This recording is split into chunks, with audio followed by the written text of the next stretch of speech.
Pare o carro, ordenou o empresário milionário ao seu motorista. 3 meninos sujos reviravam lixo em busca de comida. Rafael desceu para ajudá-los, mas quando um dos garotos levantou a camisa, ele congelou. Aquela marca de nascença era impossível idêntica à do seu único filho. Como vocês têm isso? Sua voz tremeu. O mais velho respondeu desconfiado. Sempre tivemos. Por quê? Naquele momento, Rafael percebeu que sua vida perfeita era construída sobre uma mentira devastadora. Antes de seguir com a história, deixe seu like, se inscreva e comente aí de onde você está assistindo. Rafael Mendes observava o horizonte pela janela do seu escritório no último andar do prédio comercial. Aos 42 anos, ele comandava um império no ramo da construção civil, que erguera com as próprias mãos ao longo de 2 décadas. Seus empreendimentos se espalhavam por dezenas de bairros, e sua reputação como empresário sério e comprometido era reconhecida no mercado. Casado há 15 anos com Patrícia, uma mulher elegante de cabelos castanhos, sempre impecavelmente arrumados, Rafael construíra uma vida que muitos invejavam. A mansão onde moravam tinha jardins amplos, piscina e uma garagem com 5 carros importados. O único filho do casal, Gabriel, tinha 16 anos e era motivo de orgulho constante para Rafael. O menino era estudioso responsável e mantinha notas excelentes na escola particular onde estudava. Desde pequeno, Gabriel apresentava uma marca de nascença peculiar no ombro esquerdo, uma mancha escura que lembrava vagamente o formato de uma estrela de 5 pontas.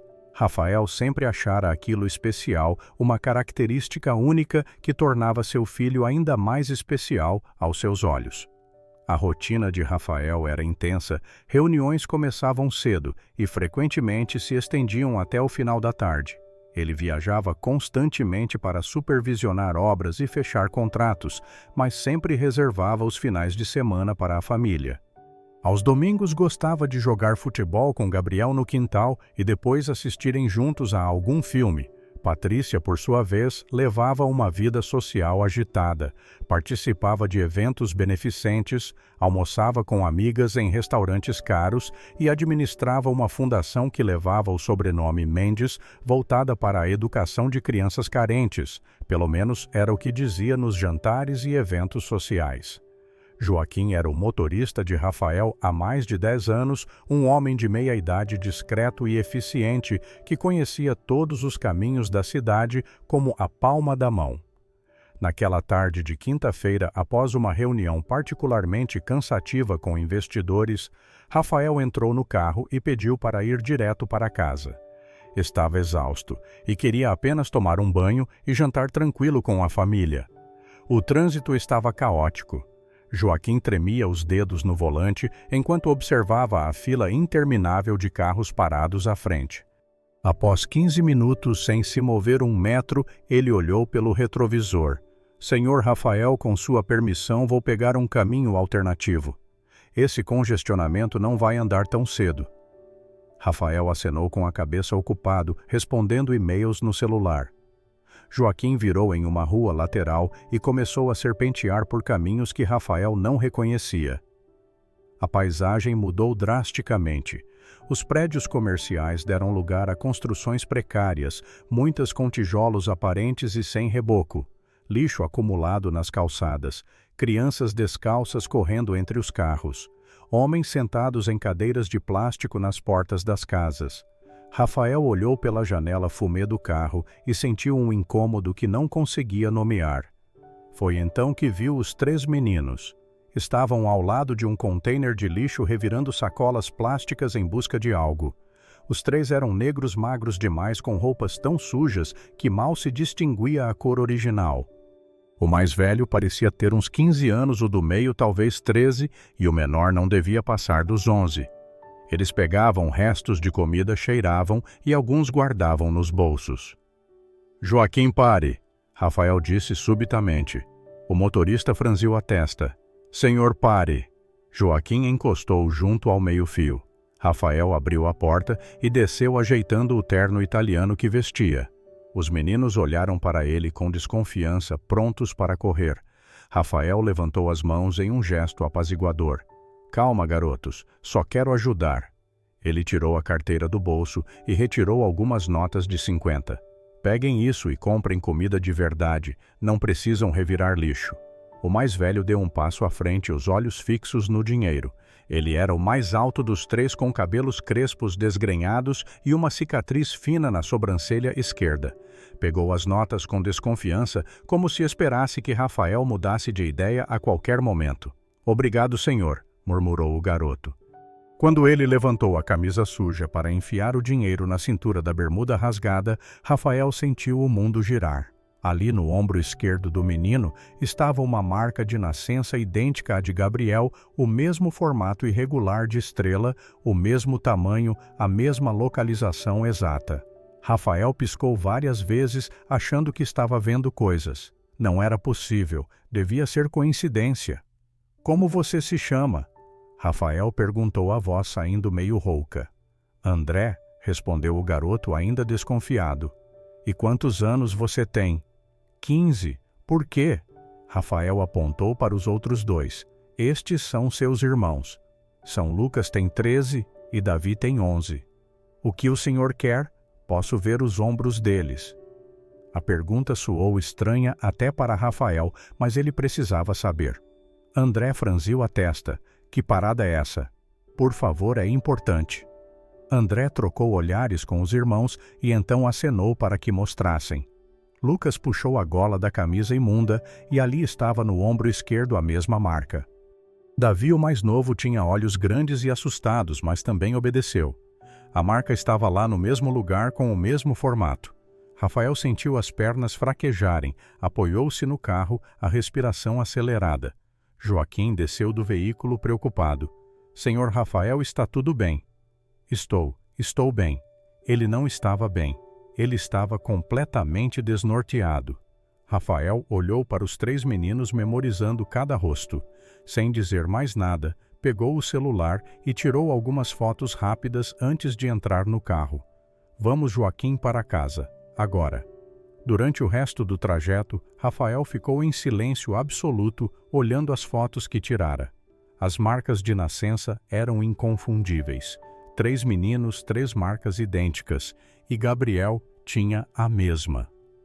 O que aquilo significava? Quando chegou em casa, Patrícia estava na sala de estar folheando uma revista de decoração. Ela levantou os olhos e sorriu. Chegou cedo hoje. Gabriel ainda não voltou da aula de tênis. Rafael não respondeu ao cumprimento, sentou-se na poltrona em frente a ela e colocou o celular sobre a mesa de centro com as fotos na tela. Quem são eles? Perguntou a voz baixa, mas carregada de tensão. Patrícia pegou o celular e olhou as imagens. Seu rosto empalideceu instantaneamente e as mãos começaram a tremer. Rafael, eu posso explicar. Explique então. Explique para mim porque 3 meninos de rua têm a mesma marca de nascença que nosso filho. A mesma marca exata, Patrícia, no mesmo lugar. Onde você os encontrou? A voz dela era apenas um sussurro. Isso não importa. Responda a minha pergunta. Patrícia largou o celular como se queimasse suas mãos. Levantou-se e começou a andar de um lado para o outro, as mãos nos cabelos. Rafael esperou cada segundo, parecendo uma eternidade. Eles são meus filhos, ela finalmente disse, e as palavras saíram como uma confissão dolorosa. Rafael sentiu como se tivesse levado um soco no estômago. O quê? Antes de te conhecer, antes de tudo isso. Patrícia gesticulou vagamente para a mansão ao redor. Eu era outra pessoa. Eu era jovem burra. Me envolvi com homens errados, 3 homens diferentes, 3 gravidezes.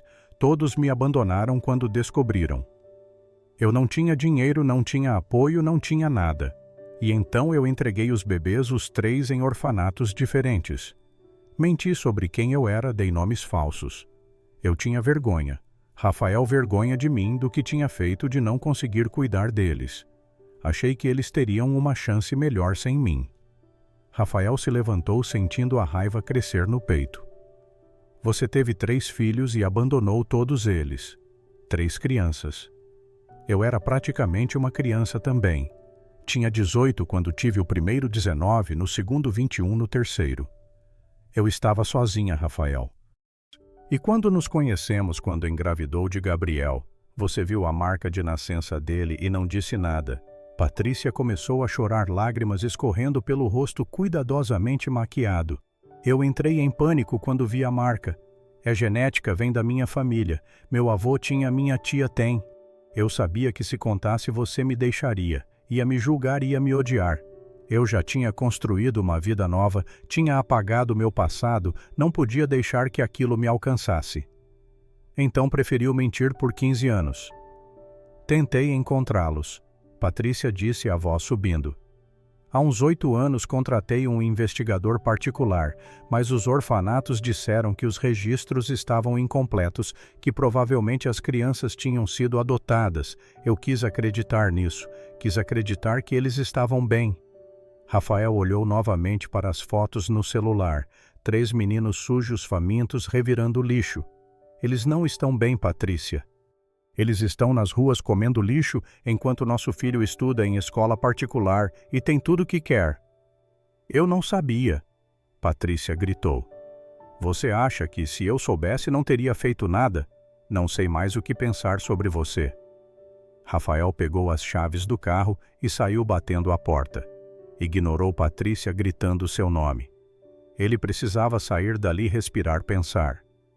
Dirigiu sem rumo por quase 1 hora, até que se viu de volta naquela mesma região pobre. Já estava escurecendo. Ele procurou pelos meninos, mas o lugar onde os vira estava vazio, apenas o container de lixo permanecia ali. Nos dias seguintes, Rafael voltou várias vezes àquela área.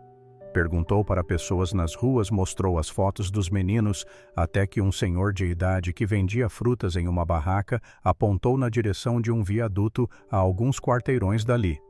Os moleques dormem lá embaixo com outros moradores de rua, mas cuidado, eles são espertos, não confiam em ninguém. Rafael agradeceu e seguiu até o viaduto.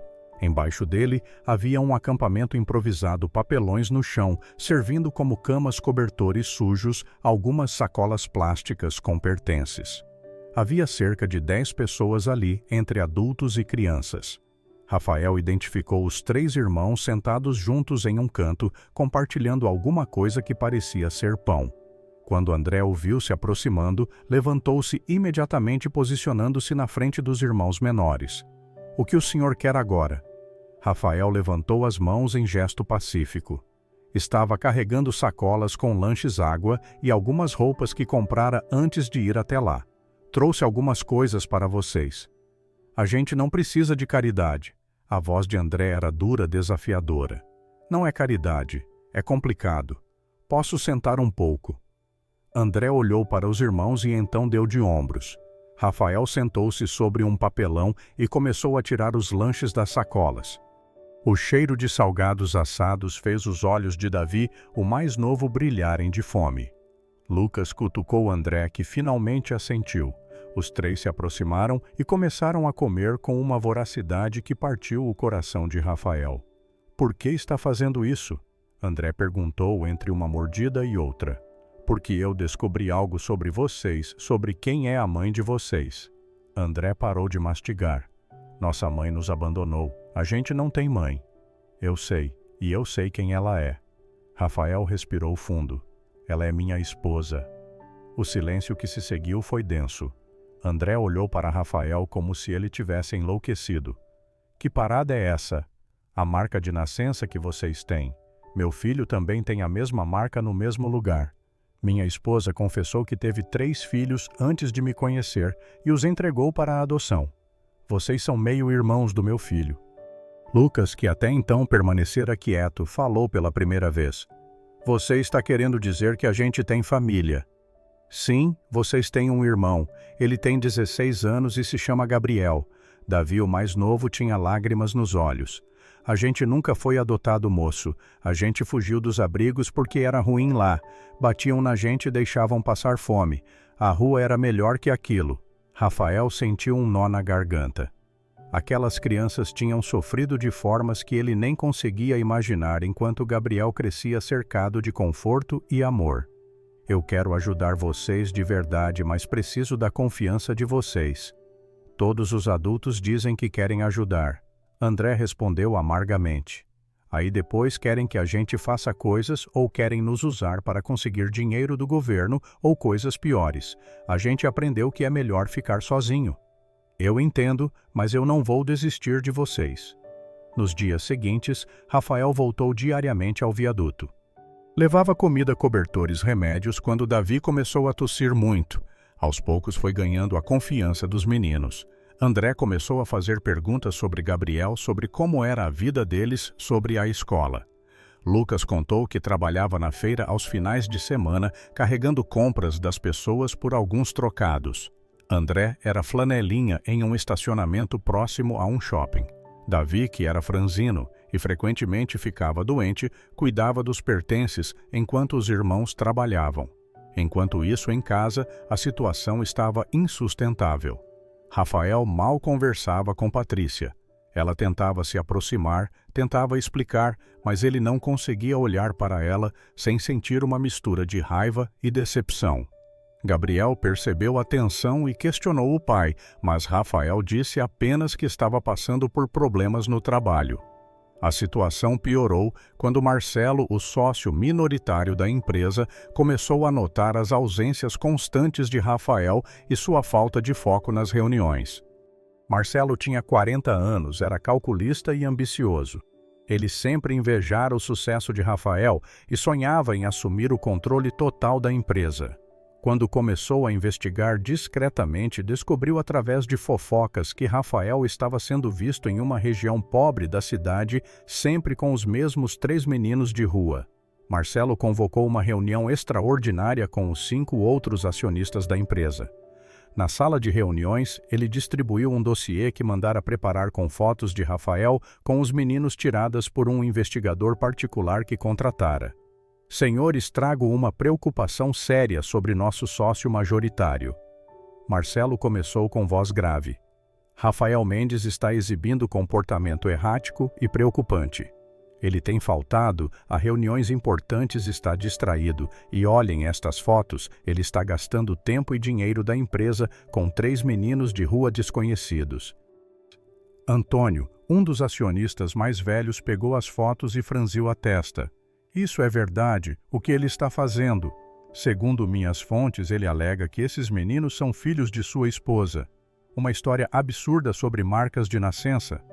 Senhores, é óbvio que Rafael está passando por algum tipo de colapso nervoso. Ele está colocando nossa empresa em risco com decisões irracionais. Você tem certeza disso? Perguntou Sandra, a única mulher entre os acionistas. Absoluta, e proponho que tomemos medidas preventivas antes que isso afete nossos negócios. Rafael está vulnerável emocionalmente e pode tomar decisões que prejudiquem todos nós. Marcelo plantou a semente da dúvida. Nos dias seguintes, começou a espalhar rumores sutis entre clientes e parceiros comerciais que Rafael estava tendo problemas mentais, que estava dilapidando o patrimônio da família, que a empresa poderia estar em risco. As fofocas se espalharam como fogo. Helena, a mãe de Patrícia, ficou sabendo do escândalo iminente através de uma amiga que frequentava os mesmos círculos sociais. Ela era uma mulher de 65 anos, cabelos grisalhos, sempre presos em um coque impecável, roupas de grife e um apreço exagerado pelas aparências. Helena construíra uma imagem de família perfeita ao longo de décadas e não ia permitir que a filha destruísse isso. Ela chegou à mansão dos Mendes sem avisar em uma tarde de terça-feira. Patrícia estava sozinha em casa. Helena entrou como um furacão. O que você fez, Patrícia? O que diabos você fez?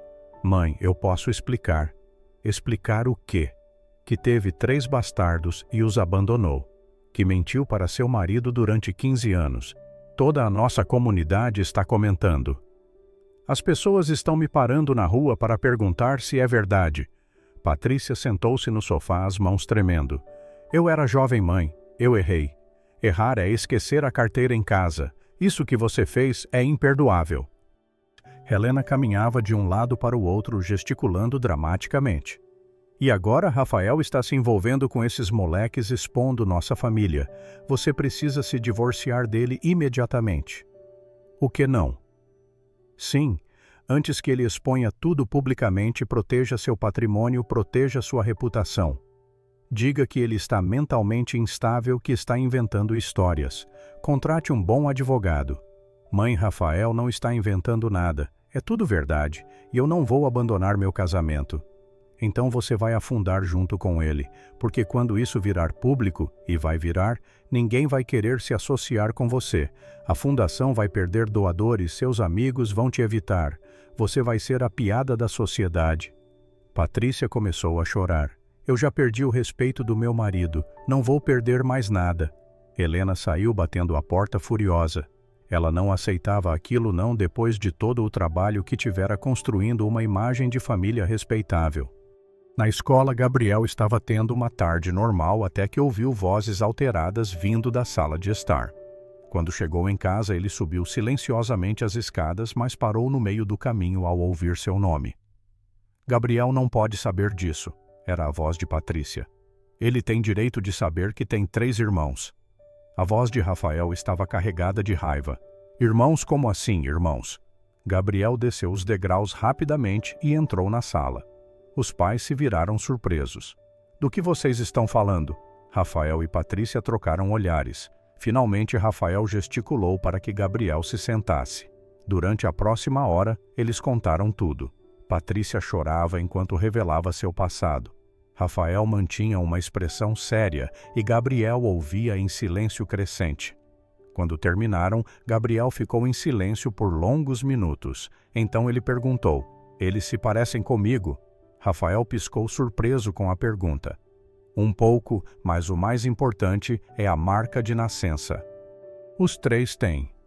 Gabriel tocou inconscientemente o próprio ombro esquerdo. Eu sempre quis ter irmãos. Sempre me senti sozinho sendo filho único.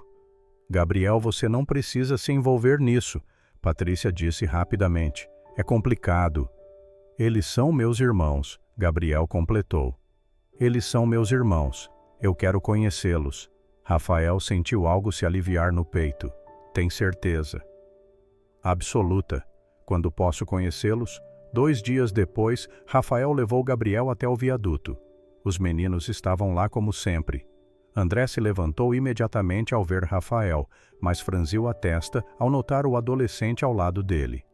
Quem é ele? Esse é Gabriel, meu filho, o irmão de vocês. Os 4 meninos se olharam. Gabriel deu um passo à frente nervoso, mas determinado. Ele estava vestindo jeans e uma camiseta simples, tentando não parecer muito diferente, mas era impossível não notar as roupas de marca, o tênis caro, o cabelo bem cortado. Oi, Gabriel, disse a voz meio hesitante. Então vocês são meus irmãos. André o olhou de cima a baixo avaliando. Parece que você teve mais sorte que a gente. Não foi sorte, foi injustiça. Gabriel tirou uma mochila das costas e começou a tirar lanches. Trouxe comida. Pensei que pudéssemos comer juntos e conversar. Lucas e Davi se aproximaram com interesse, mas André ainda mantinha a guarda. Gabriel sentou-se no chão sobre um papelão, sem hesitar, abriu um pacote de sanduíches e começou a distribuir. Meu pai me contou sobre você e sobre tudo. E o que você acha? André perguntou desafiador. Acha que somos uns coitadinhos que precisam de pena. Não acho que vocês são sobreviventes. Acho que passaram por coisas que eu nunca vou entender completamente e acho que deveríamos estar juntos desde o começo. Davi, o mais novo, perguntou timidamente. Você tem a marca também. Gabriel puxou a gola da camiseta mostrando o ombro esquerdo.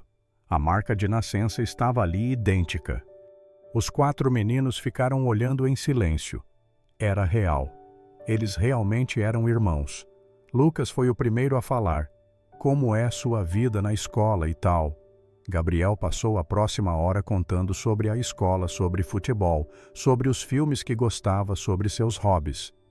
Ele fazia perguntas também, genuinamente interessado em saber sobre a vida nas ruas.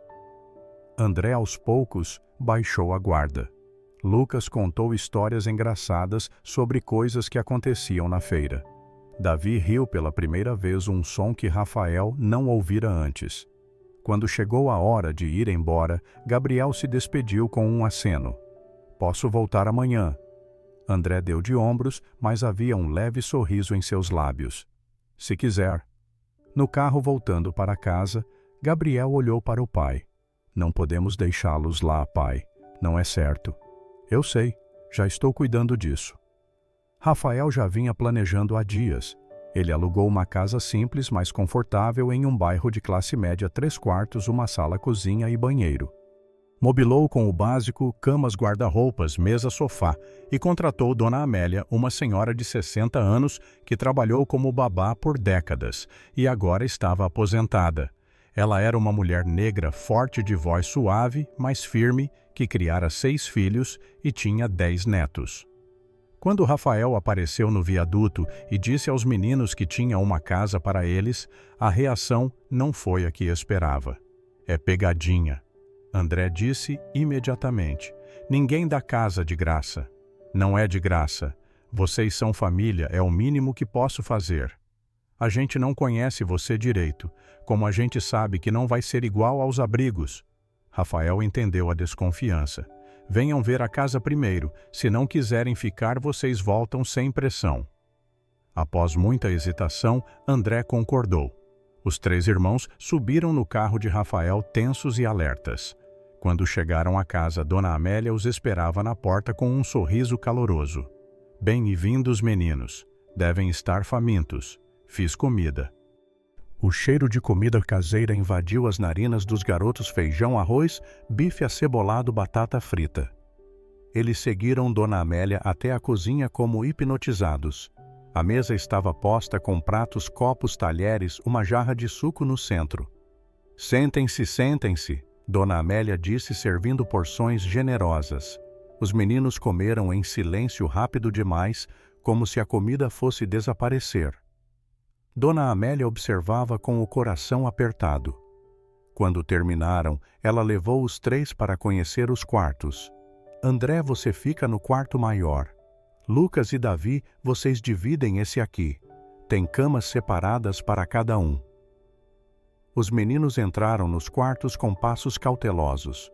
André tocou o colchão da cama como se fosse algo alienígena. Lucas abriu o guarda-roupa vazio e então olhou para Rafael. Isso tudo é para a gente. É de vocês. Davi sentou na cama e quicou um pouco testando. Um sorriso pequeno apareceu em seu rosto. Mas então André perguntou: e se a gente quiser sair? A porta não tem tranca. Vocês podem sair quando quiserem, mas eu gostaria que ficassem. Naquela primeira noite, André não conseguiu dormir na cama. Estava acostumado demais com o chão duro. Ele acabou dormindo no tapete ao lado da cama. Lucas escondeu 2 pães que sobraram do jantar embaixo do colchão. Davi acordou 3 vezes de pesadelos gritando e Dona Amélia teve que acalmá-lo cantando baixinho até ele voltar a dormir. A adaptação foi lenta. André demorou 1 semana para finalmente dormir na cama. Lucas só parou de esconder comida quando percebeu que sempre havia mais no dia seguinte. Davi tinha medo do escuro e Dona Amélia deixava uma luz de presença acesa no corredor. Dona Amélia tratava os meninos com uma mistura de carinho e firmeza. Ela ensinava hábitos básicos: tomar banho todo dia, escovar os dentes, lavar as roupas, arrumar o quarto, mas nunca gritava, nunca batia, nunca ameaçava.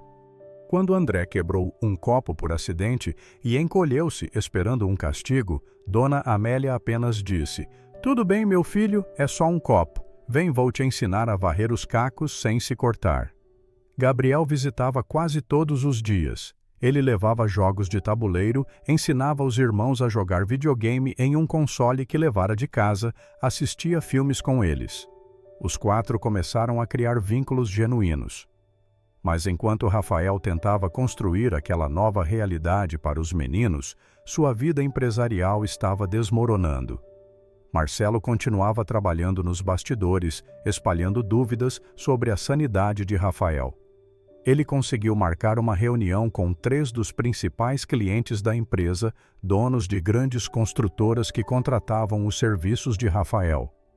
Preciso alertá-los sobre uma situação delicada. Marcelo disse a voz carregada de falsa preocupação. Rafael está passando por um momento difícil, problemas familiares graves. Ele não está em condições de tocar os projetos com a qualidade que vocês merecem. Carlos, um dos clientes mais antigos, franziu a testa. Que tipo de problemas? Prefiro não entrar em detalhes, mas envolve questões pessoais sérias que estão afetando seu julgamento. Eu, como sócio, estou tentando manter a empresa nos trilhos, mas está cada vez mais difícil. Os rumores se espalharam. Em uma semana, 2 grandes contratos foram cancelados. Os clientes alegaram questões técnicas, mas Rafael sabia que Marcelo estava por trás disso. Ele confrontou o sócio em uma reunião tensa. O que você está fazendo, Marcelo? Estou protegendo nossa empresa. Você está ausente e distraído tomando decisões questionáveis. Alguém precisa manter as coisas funcionando. Você está sabotando os contratos. Estou fazendo o que é necessário e tenho uma proposta para você. Marcelo deslizou um documento pela mesa. Venda sua parte para mim. É uma oferta justa. Rafael olhou os números e riu amargamente. Isso é 1/3 do valor real. É o valor que sua parte tem agora considerando o estado atual da empresa.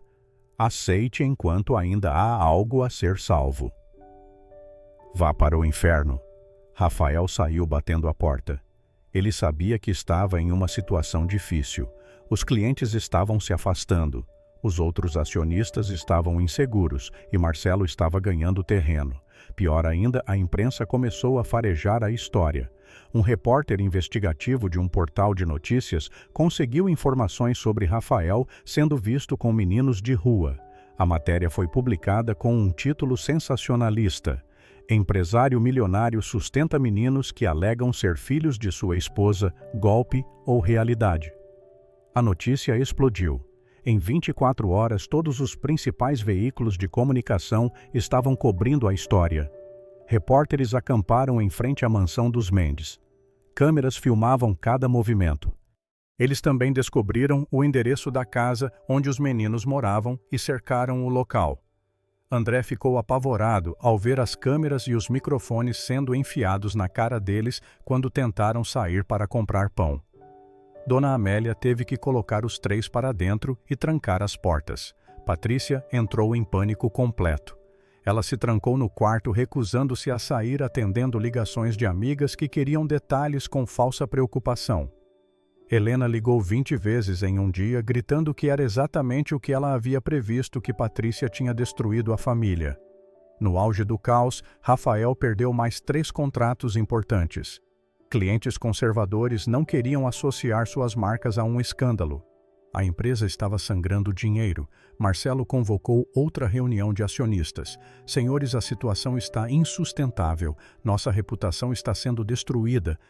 Proponho que Rafael seja afastado temporariamente da direção até que esse escândalo seja resolvido e renovo minha oferta de compra de sua parte societária. Antônio, o acionista mais velho, olhou para Rafael.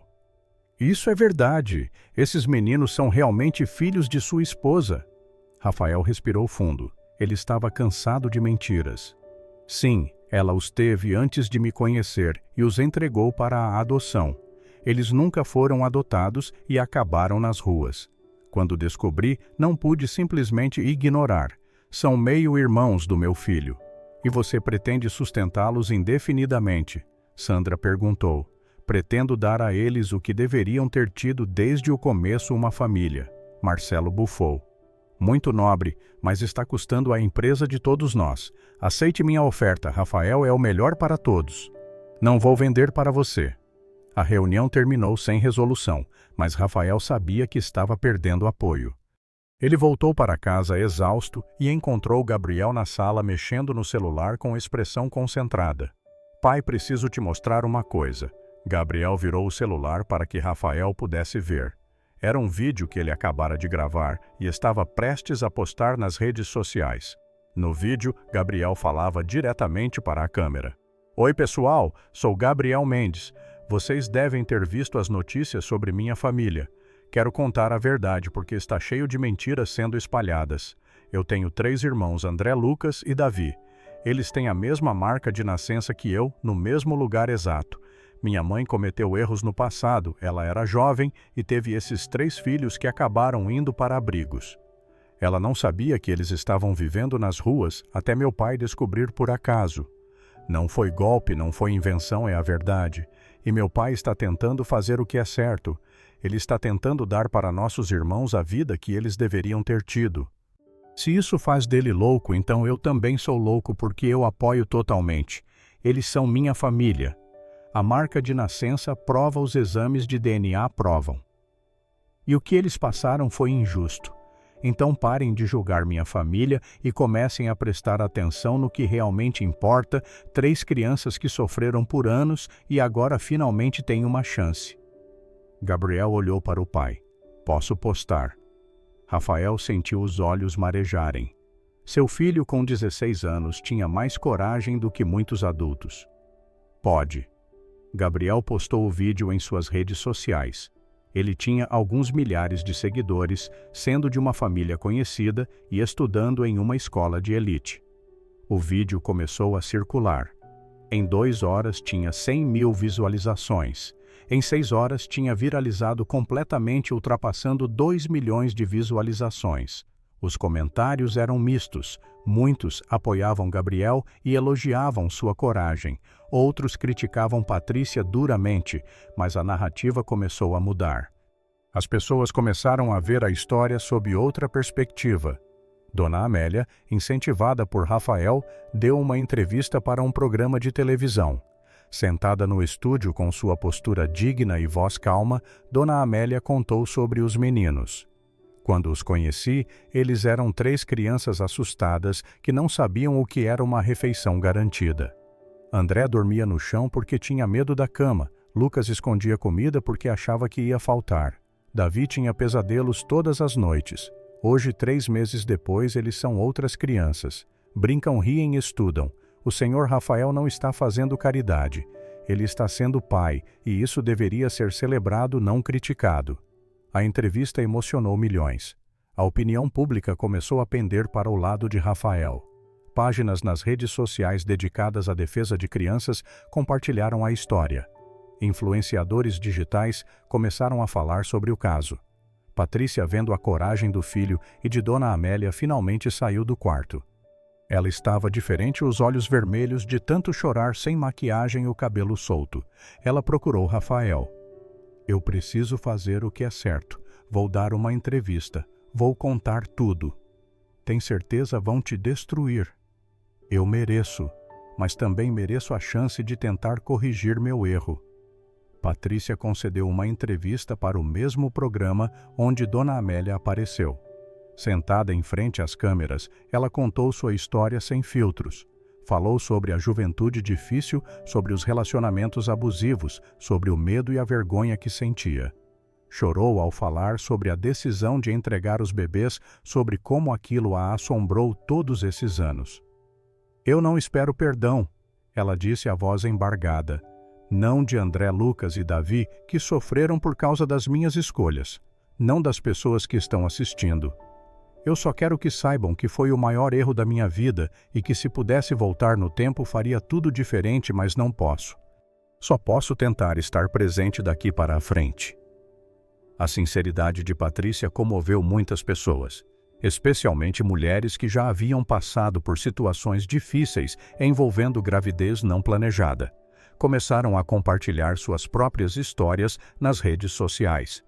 O movimento ganhou força, transformando-se em uma discussão mais ampla sobre julgamento, redenção e segundas chances. Foi então que André tomou uma decisão que mudaria tudo. Ele procurou Rafael uma noite segurando um envelope amarelado e amassado. Preciso te mostrar uma coisa. Rafael abriu o envelope e encontrou documentos antigos, alguns quase ilegíveis. Eram papéis do orfanato onde André fora deixado ainda bebê. Roubei isso antes de fugir. André explicou. Sempre quis saber quem tinha me abandonado. Tem o nome dela aqui, Patrícia Helena Santos. É ela, não é? Rafael examinou os documentos com atenção crescente. Santos era o nome de solteira de Patrícia e havia mais informações ali, incluindo um endereço antigo e dados que poderiam ser rastreados. André, isso muda tudo. Com esses documentos, podemos provar legalmente que ela é a mãe de vocês. Porque você quer provar, não acredita na gente. Eu acredito, mas o resto do mundo precisa de provas. E tem um homem tentando destruir tudo que estou construindo para vocês. Essas provas vão calar a boca dele. Rafael entrou em contato com um advogado especializado em direito de família e apresentou os documentos. O advogado conseguiu rastrear os registros dos outros 2 orfanatos, onde Lucas e Davi foram deixados. Com as informações em mãos, solicitou oficialmente exames de DNA. Os exames foram feitos em uma clínica particular com a presença de testemunhas e toda a documentação legal necessária. Patrícia, André, Lucas e Davi forneceram amostras. O resultado chegou 2 semanas depois, compatibilidade de 99% entre Patrícia e os 3 meninos. Ela era, sem sombra de dúvida, a mãe biológica deles. Com o laudo em mãos, Rafael marcou uma reunião extraordinária com todos os acionistas da empresa. Desta vez, ele estava preparado. Apresentou o resultado do DNA, os documentos dos orfanatos e uma linha do tempo completa de tudo o que acontecera.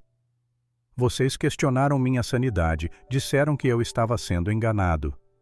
Aqui está a prova de que eu estava apenas fazendo o que era certo. 3 crianças meus enteados meio-irmãos do meu filho estavam vivendo em condições deploráveis. Qualquer pessoa com um pingo de humanidade faria o mesmo. Então Rafael se virou para Marcelo. E você que tentou se aproveitar da situação para tomar minha empresa tem muito a explicar. Rafael apresentou evidências que seu advogado havia coletado e-mails de Marcelo para clientes espalhando rumores e mentiras sobre Rafael, registros de ligações, onde Marcelo insinuava que a empresa estava em risco, documentos provando que Marcelo tentara sabotar contratos deliberadamente. Isso é difamação, é conduta antiética, e vou processar você por danos morais e materiais. O clima na sala mudou drasticamente. Os outros acionistas olhavam para Marcelo com expressões de choque e raiva. Antônio foi o primeiro a falar. Marcelo, isso é verdade. Eu estava protegendo nossos interesses. Você estava protegendo seus próprios interesses. Sandra o interrompeu. Você tentou destruir Rafael para assumir o controle. Isso é inaceitável. Uma votação foi convocada imediatamente. Por unanimidade dos outros acionistas, Marcelo foi afastado da empresa. Sua participação societária foi comprada de volta pelos outros sócios pelo valor mínimo permitido em contrato.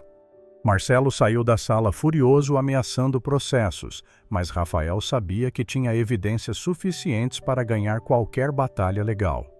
Com Marcelo fora do caminho, Rafael começou a trabalhar na recuperação da empresa. Ele marcou reuniões pessoais com cada cliente que havia se afastado, apresentando as provas da difamação e explicando a verdadeira história. Muitos pediram desculpas e retomaram os contratos. A empresa começou a se estabilizar. A vida pessoal também começou a encontrar um novo equilíbrio. Patrícia iniciou um processo lento de reaproximação com os 3 meninos. Não era fácil. André, em particular, mantinha uma distância emocional. Você pode ser minha mãe biológica, ele disse a ela em uma das primeiras conversas sérias que tiveram, mas você não foi mãe pra gente, não quando precisávamos. Eu sei, e não vou tentar fingir que posso apagar isso, mas posso estar aqui agora se você me deixar. Por quê? Culpa também, mas não só. Porque quando olho para você, vejo um menino que sobreviveu a coisas que o teriam destruído, e me orgulho de você mesmo não tendo direito a esse sentimento. André não respondeu, mas também não se afastou. Era um começo. Lucas era mais aberto, ele começou a aceitar a presença de Patrícia nas visitas. Fazia perguntas sobre a família dela, sobre o passado. Patrícia respondia com honestidade, sem tentar se desculpar ou justificar. Davi, o mais novo, foi quem mais rápido se apegou. Ele tinha fome de afeto materno e Patrícia preenchia esse vazio. Ela começou a ajudá-lo com a lição de casa, lia histórias antes de dormir, estava presente quando ele tinha pesadelos. Rafael inscreveu os 3 meninos na mesma escola particular onde Gabriel estudava. A direção hesitou inicialmente, preocupada com a repercussão midiática, mas cedeu quando Rafael ameaçou tornar pública a discriminação. O primeiro dia de aula foi tenso. André, Lucas e Davi entraram na escola com uniformes novos, mochilas novas, material escolar completo, mas se sentindo completamente deslocados. Os outros alunos os olhavam com curiosidade mal disfarçada. Alguns sussurravam e apontavam. Gabriel estava esperando por eles no portão. Ele os levou para conhecer a escola, apresentou alguns amigos, almoçou com eles, mas nem a presença de Gabriel impediu os comentários maldosos. São aqueles meninos do escândalo. Uma garota sussurrou o suficiente para ser ouvida. Minha mãe disse que são oportunistas. Outro menino comentou. André cerrou os punhos, mas Gabriel se virou e encarou os dois. São meus irmãos. E se alguém tiver problema com isso, vai ter problema comigo. A adaptação acadêmica foi ainda mais desafiadora. André estava no primeiro ano do ensino médio, mas tinha lacunas enormes de conteúdo por ter passado anos sem estudar. Matemática era um pesadelo. Ele olhava para as equações no quadro e não entendia nada. A professora senhora Beatriz, uma mulher de 50 anos de cabelos grisalhos, percebeu a dificuldade. Após a aula, ela chamou André. Ele foi com um estômago embrulhado esperando ser humilhado. André, eu sei que você está enfrentando dificuldades. É normal depois de tanto tempo longe da escola. Vou te dar aulas de reforço sem custo 3 vezes por semana após o horário normal. André olhou para ela desconfiado. Por quê? Porque todo aluno meu merece a chance de aprender e porque eu vi o vídeo que seu irmão postou. Você é um sobrevivente. Pessoas como você não desistem fácil. As aulas de reforço começaram, eram difíceis, e André frequentemente ficava frustrado. Mas senhora Beatriz tinha paciência infinita. Ela explicava de formas diferentes até que ele entendesse. Aos poucos, André começou a acompanhar a turma. Lucas estava no 8º ano e descobriu que tinha facilidade com línguas. Português e inglês eram suas matérias favoritas. Ele também se interessou pela aula de música e pediu para aprender violão. O professor de música, Senhor Fernando, um homem jovem e animado, emprestou um violão para que Lucas pudesse praticar em casa. Você tem talento natural, Fernando disse após a 3ª aula. Já pensou em tocar em público? Eu nunca. Tenho um festival de talentos da escola daqui a 2 meses. Quero que você se inscreva. Lucas praticou obsessivamente. Dona Amélia frequentemente o encontrava na sala, dedos doloridos de tanto tocar. No dia do festival, Lucas subiu no palco do auditório da escola tremendo. Havia 200 pessoas na plateia. Ele quase fugiu, mas então viu André, Davi, Gabriel, Dona Amélia, Rafael e Patrícia sentados na primeira fileira, todos sorrindo encorajadoramente. Lucas respirou fundo e começou a tocar. Escolhera uma música que falava sobre superação. Sua voz era incerta no começo, mas foi ganhando força. Quando terminou, o auditório explodiu em aplausos. Lágrimas escorriam pelo rosto de Patrícia. André assobiou alto. Davi gritou, "Esse é meu irmão." Davi, o mais novo, estava no 6º ano e se adaptou mais rapidamente. Ele fez amigos, participava das atividades, adorava a biblioteca da escola. A bibliotecária Dona Sônia notou que Davi visitava a biblioteca todos os dias no intervalo. "Gosta de ler?" ela perguntou. "Nunca tive livros antes," Davi respondeu, acariciando a capa de um livro de aventuras.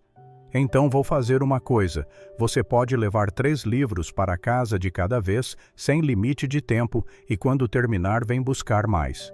Davi devorou livros fantasia, aventura, ficção científica, tudo. Ele começou a escrever suas próprias histórias em um caderno que Patrícia comprara, histórias sobre crianças perdidas que encontravam famílias, sobre irmãos que se protegiam, sobre marcas mágicas que uniam pessoas. Rafael mostrou as histórias para Patrícia uma noite. "Ele tem talento. Ele tem uma alma linda." Patrícia respondeu, os olhos marejados.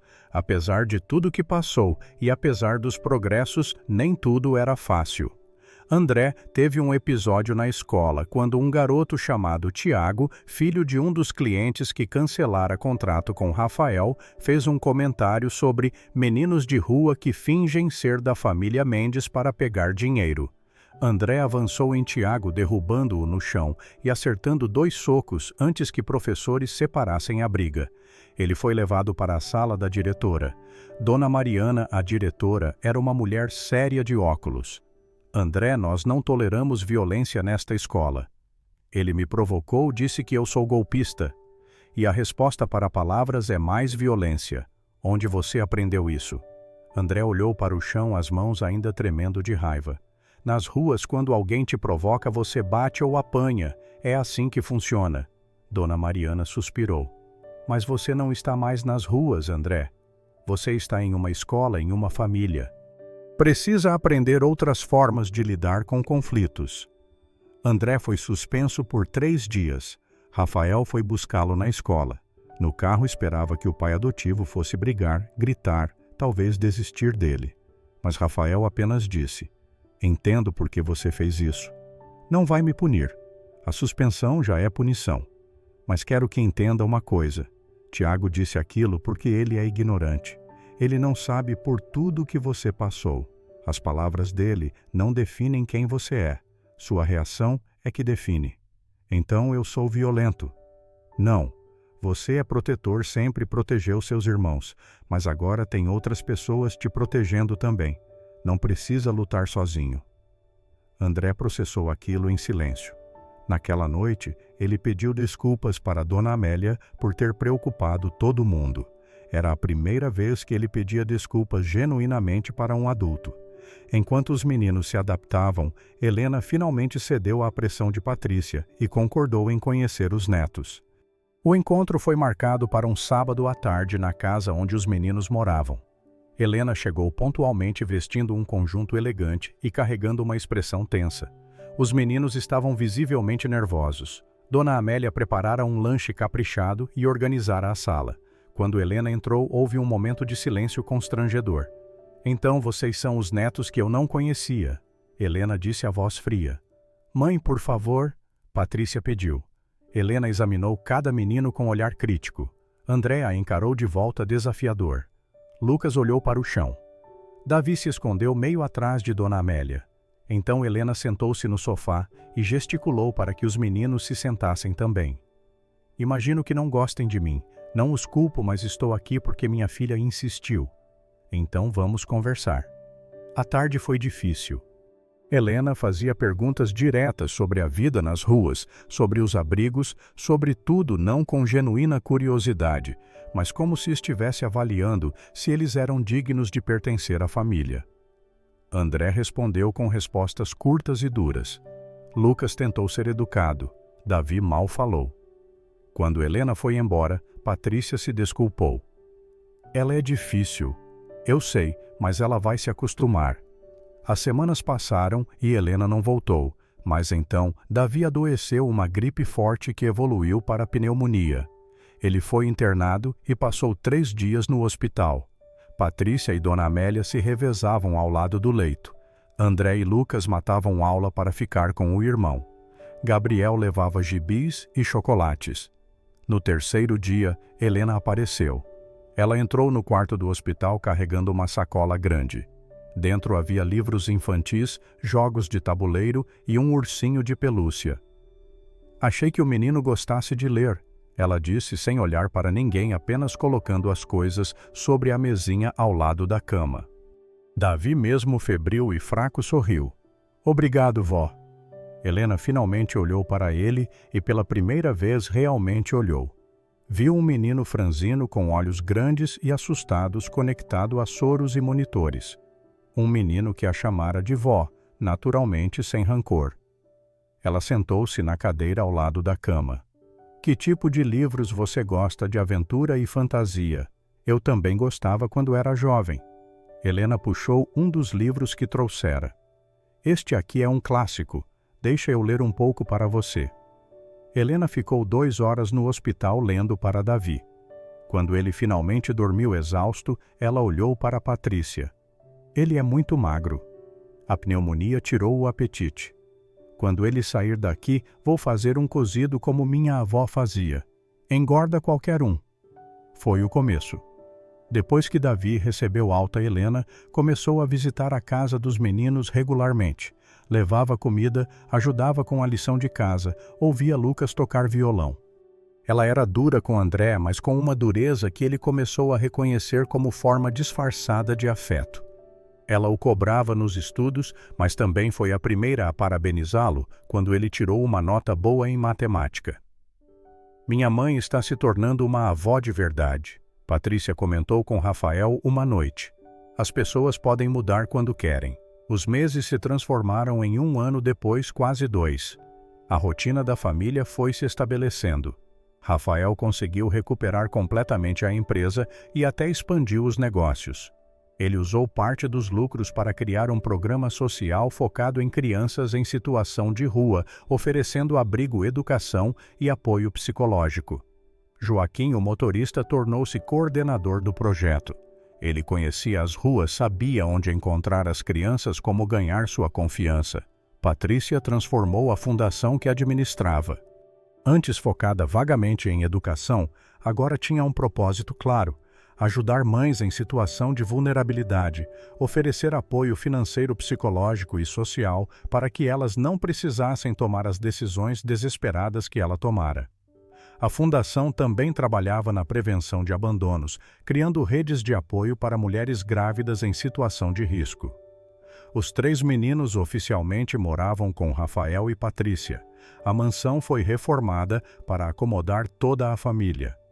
Cada menino ganhou seu próprio quarto, mas curiosamente nos primeiros meses eles frequentemente acabavam dormindo todos no mesmo cômodo, um hábito dos tempos de rua, quando se amontoavam para se manter aquecidos e seguros. André estava se preparando para o vestibular. Ele decidira que queria cursar Direito com foco em direitos da criança e do adolescente. Queria trabalhar para melhorar o sistema de abrigos para garantir que outras crianças não passassem pelo que ele passou. Vou ser advogado, ele disse para Rafael um dia com determinação nos olhos. Vou processar cada abrigo que maltrata a criança. Vou mudar as leis se for preciso. Vai ser um ótimo advogado, Rafael respondeu, orgulho evidente na voz. Lucas continuou desenvolvendo seu talento musical. Ele se apresentava regularmente em eventos da escola e começou a dar pequenos shows em cafés locais. Suas músicas falavam sobre superação, sobre irmandade, sobre encontrar luz na escuridão. Patrícia sempre estava na plateia gravando cada apresentação no celular, chorando discretamente de emoção. Davi estava escrevendo um livro com apenas 13 anos. Ele tinha um caderno cheio de histórias. Rafael mostrou os textos para um amigo que trabalhava em uma editora. O editor ficou impressionado e ofereceu um contrato para publicar uma coletânea de contos escritos por Davi. O livro seria lançado no próximo ano com toda a renda revertida para a fundação que ajudava crianças de rua.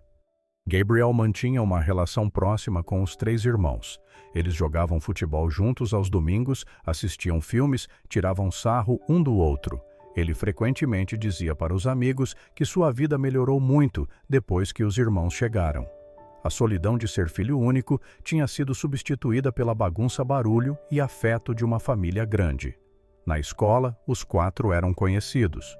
Alguns ainda faziam comentários maldosos, mas a maioria dos alunos e professores respeitava a história da família Mendes. O próprio diretor usou a história deles em uma palestra sobre empatia e segundas chances. Dona Amélia continuava cuidando dos meninos, mas agora seu papel era menos de babá e mais de avó adotiva. Ela ensinava receitas, contava histórias da própria vida, dava conselhos. Os meninos a amavam profundamente. No Dia das Mães, André, Lucas e Davi deram presentes para Patrícia, mas também para a Dona Amélia. Ela chorou ao receber um quadro onde os 3 tinham escrito "Para nossa segunda mãe com amor". Joaquim também era considerado parte da família. Ele jantava com todos aos domingos e sempre lembrava a história de como um simples desvio de trânsito mudara tantas vidas. Se eu não tivesse pego aquela rua naquele dia, Ele disse em um desses jantares: nada disso teria acontecido. Destino, Davi disse sempre o mais filosófico dos irmãos. Ou sorte, Lucas acrescentou. Ou justiça atrasada. André concluiu. A marca de nascença em forma de estrela, que inicialmente fora motivo de espanto e confusão, agora era vista de forma completamente diferente. Em uma tarde, os 4 irmãos estavam na piscina da mansão. Gabriel sugeriu que tirassem uma foto mostrando todas as 4 marcas juntas. Eles se posicionaram lado a lado e Rafael tirou a foto. A imagem mostrava 4 ombros esquerdos cada um com a marca idêntica como se fossem peças de um quebra-cabeça que finalmente se encaixara. Rafael postou a foto nas redes sociais com a legenda Simples Família. A foto viralizou novamente, mas desta vez os comentários eram diferentes. Não havia mais julgamento ou desconfiança. Havia admiração. Esperança comentários sobre como a história era inspiradora. Várias pessoas compartilharam dizendo que a família Mendes as motivou a adotar, a ser mais empáticas, a não julgar as escolhas difíceis que outros tiveram que fazer. Em uma noite já com 2 anos de convivência, a família toda estava reunida na sala. Helena também estava lá tricotando algo que alegava ser um cachecol, mas parecia mais um tapete. Rafael olhou ao redor. Patrícia estava ajudando Davi com uma redação. Lucas ensaiava uma nova música no violão. André discutia política com Gabriel, os dois acalorados, mas respeitosos. Dona Amélia arrumava a mesa para o jantar. Joaquim assistia ao noticiário comentando sobre cada absurdo que via. Era uma cena de caos organizado, barulhenta e imperfeita. Não era a família tradicional e silenciosa que Rafael imaginara ter quando jovem. Era melhor, era real.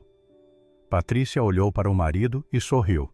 Ela sabia que ele a perdoara não porque esquecera o passado, mas porque escolhera construir um futuro.